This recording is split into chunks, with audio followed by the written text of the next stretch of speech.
Astronomy and astrophysics. We live in a relatively quiet region of a galaxy 100,000 light-years across, with around 200 billion stars arranged in a disk surrounded by spiral arms. The universe is a filthy place.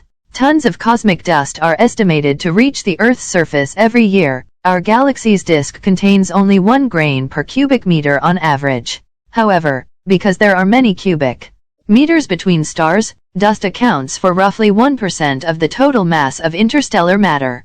However, dust is made up of tiny particles of solid material that float around in the space between stars. It is not the same as dust found in your home, but rather gas with small particles ranging in size from a few molecules to grains of 0.1 millimeters. The dust is made up of microscopic mineral grains made of silicon, magnesium, iron, and a variety of other metals, as well as carbon in various forms.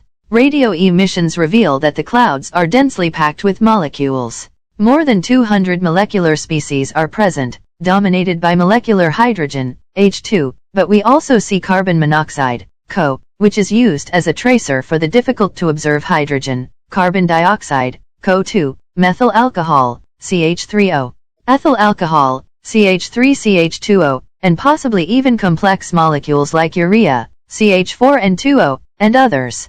Some molecules that do not exist on Earth abound in space, while many of the molecules responsible for the emissions we see are unknown. An interstellar cloud. Stars form in interstellar molecular clouds, which are opaque clumps of very cold gas and dust. When some of those clumps reach a critical mass, they can collapse under their own gravity. The cloud could be thousands of times the mass of the Sun. A collapsing cloud fragment.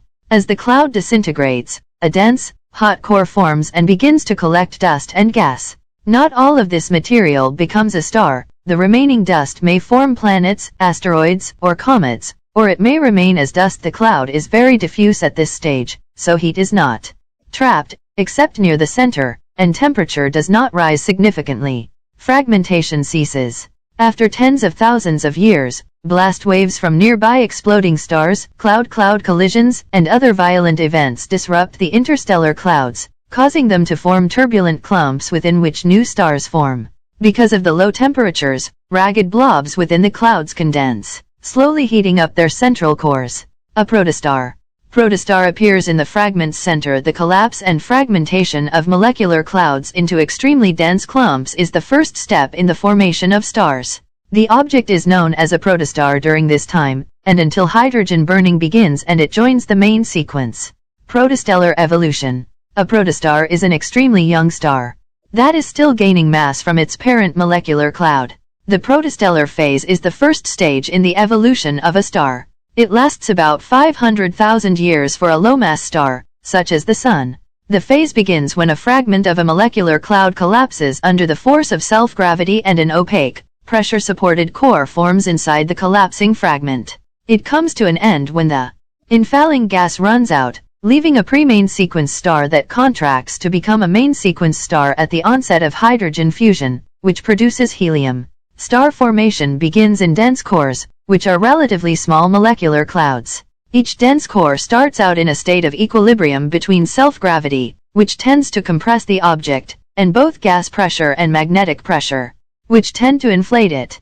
Self-gravity begins to overwhelm pressure as the dense core accumulates mass from its larger, surrounding cloud, and collapse begins. The collapse process spreads from the inside to the outside, according to theoretical modeling of an idealized spherical cloud initially supported only by gas pressure. Regardless of the specifics, the outer surface of a protostar is made up of shocked gas that has fallen from the disk's inner edge. The protostar has a lower temperature than a normal star within its deep interior. Hydrogen-1 is not yet fusing with itself at its core. Surface activity is violent, and protostellar winds are strong. The central temperature is still insufficient for thermonuclear fusion. It is impossible to overcome the repulsion of two positively charged protons, hydrogen nuclei. Stage 6, a newborn star. Thermonuclear fusion is initiated. Larger but cooler than the Sun, resulting in a slightly lower luminosity. Stars are powered by nuclear fusion of hydrogen to form helium deep within their cores. The outflow of energy from the star's central regions provides both the pressure required to keep the star from collapsing under its own weight, and the energy that allows it to shine. As heat is released by gravitational contraction, the cores eventually become hot enough to glow, first with infrared radiation and then with visible light.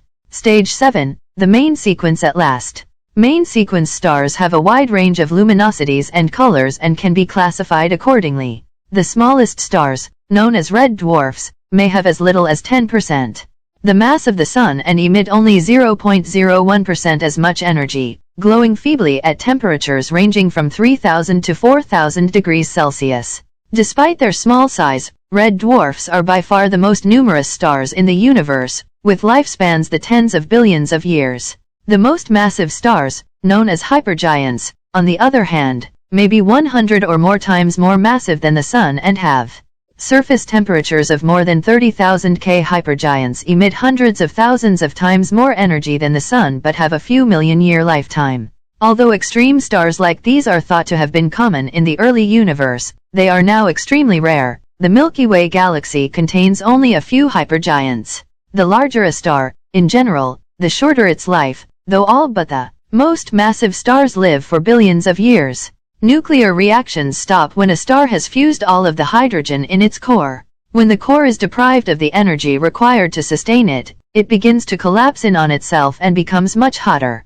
Because hydrogen is still available outside the core, hydrogen fusion can continue in a shell that surrounds the core. The expanding hot core pushes the star's outer layers outward, causing them to expand and cool, transforming the star into a red giant.